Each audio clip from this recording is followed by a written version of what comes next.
When I became a bandit, I spent a lot of time being close to the lowliest of the low criminals, the enslaved, deserters, men who had nothing to lose. Contrary to what I had expected, I found that they had a hardscrabble beauty and grace. They were not mean in their nature, but made mean by the meanness of their rulers. The poor were willing to endure much, but the emperor had taken everything from them. These men have simple dreams: a plot of land, a few possessions, a warm house, conversations with friends, and a happy wife and healthy children. They remember the smallest acts of kindness and think me a good man because of a few exaggerated stories.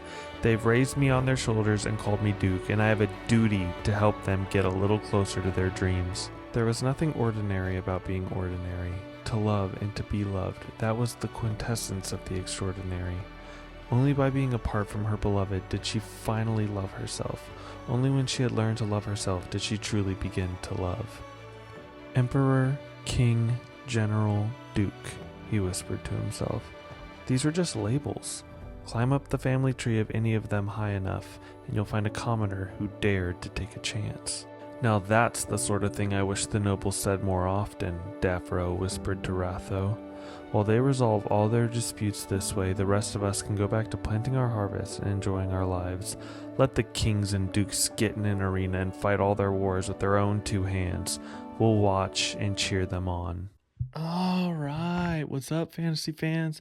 As always, I'm Shay from the channel Zachary Shay, and today I want to talk about what I consider to be a flawed, at least for my reading taste, masterpiece, and that is The Dandelion Dynasty by Ken Liu. I have books 2, 3, and 4 with me: Wall of Storms, The Veiled Throne, Speaking Bones. Book 1 is Grace of Kings. And what did I think of this series, and why is it taking me so long to review it? So I finished Speaking Bones pretty early into my sophomore year. I thought The Dandelion Dynasty had immaculate prose, a very engaging world, but there were some flaws that I found with it for my own reading taste. And that was, Ken Liu is an absolute genius. I acknowledge that. I acknowledge on a technical level he is better than most fantasy authors, but his disposition towards intricately describing the engineering of the series kind of took me out of the battles at times, where I remember specifically in one book, he takes 50 pages to describe how a heat-seeking missile was made.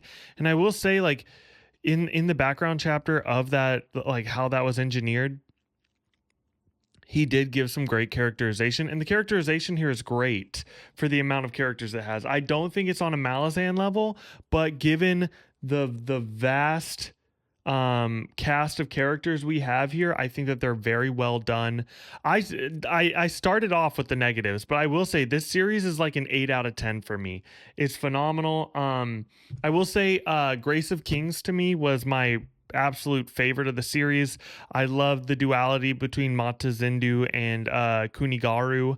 I still think Kunigaru is the best protagonist of the series. While all three of his kids I really enjoyed, I do think Kuni is the best protagonist we had in Dandelion Dynasty.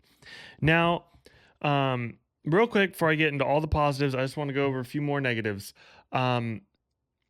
I get that Ken Liu wanted to show all the different perspectives from the islands of Dara, but when you have book 2 in the series, Wall of Storms, when so much of it is about Zomi's characterization, I expected Zomi to have a more substantial part to play in the overall series. But especially because a lot of this felt like setup. A lot of it felt like a Zomi origin story, and I thought she was going to be a very major character moving forward. Whereas each book kind of has a different main character. Book 1 is Kunigaru's book. Book 2, I feel like, is Zomi's book. Book 3, that's a spoiler. And then book 4 was Fira's story. Each book had a different protagonist that we're really following, and I wish I'd known that going in, because I was expecting more to tie up. And you do get that in Speaking Bones. Every character does have a very satisfying conclusion, But, you know, in book 3, so much of it was based on the Blossom Gang that I expected the Blossom Gang to have more attention in book 4, especially considering book 3 and 4 were originally one book. So I thought the Blossom Gang, and they did have an important part to play in the overall narrative. I just guess I expected more. I really loved the Blossom Gang. That was one of it reminded me of the Gentleman Bastards in a way. The little, you know, plays and acts and little not cons, but the little excursions that they go on are really fun, and I loved the relationship that they had with each other. And I just felt like book 4 didn't have enough of that. I really liked Firo's character in book 4. I thought it was really well done. I will say Cooney's wife never, I feel like by the end of this, Ken Liu wanted us to empathize with her. I still say, and the horse he rode in on. That being said, Jia Matiza, that's her name. This series is just rife with amazing characters. One of my favorites, Princess Thera, absolutely blew me away. I think if there was a main character of the series, it would be Thera. But like I said, I feel like each book has a different main character. But I will say, if you had to pick a character that I feel like the story was mostly about, I would say Thera. But it really is the story of Dara. And what this book did amazing was the way it depicted different cultures, the way it depicted colonization. You know, in a less skilled author's hands, they might have painted this conquering people as all evil. The people from Ukyu Gandhi, yeah, especially the people from Ukyu, they, in a lesser skilled author's hands, they could have all been evil oppressors.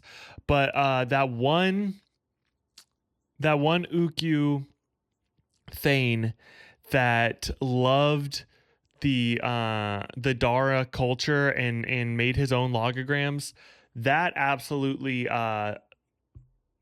thrilled me. I loved the way he brought depth to this conquering people. And yeah, I still want to keep it spoiler light. I don't want to go over everything that happened in this book. I think most people will enjoy this more than I did.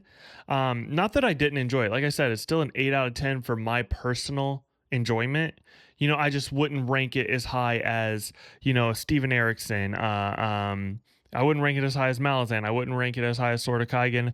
I wouldn't rank it as high as Gentleman Bastards. I wouldn't rank it, you know, like, I'm very much a character, dialogue, prose person. I always say that those are the 3 things I care about most. And this has phenomenal prose, some of the best prose I've ever seen in the game. And it does have really good dialogue. I thought the characters were good for the depth of the story, but I don't quite think Ken Liu was able to pull the Steven Erikson miracle, where you have a vast story with 20, 30, 40 different POV characters, and they all feel extremely well written and extremely, they all have so much depth to them. No one feels like an NPC, and no one here feels like an NPC, but it just felt like, you know, I feel like Malazan was able to balance that immense cast a little bit better than Dandelion. But I mean, I'm still like, it's probably the second best series of this scope that I've ever read in my life. The way it balances so many characters is insane. I just had so many people telling me that Dandelion Dynasty was the new Malazan, and I will say it does not compete with Malazan for my own enjoyment.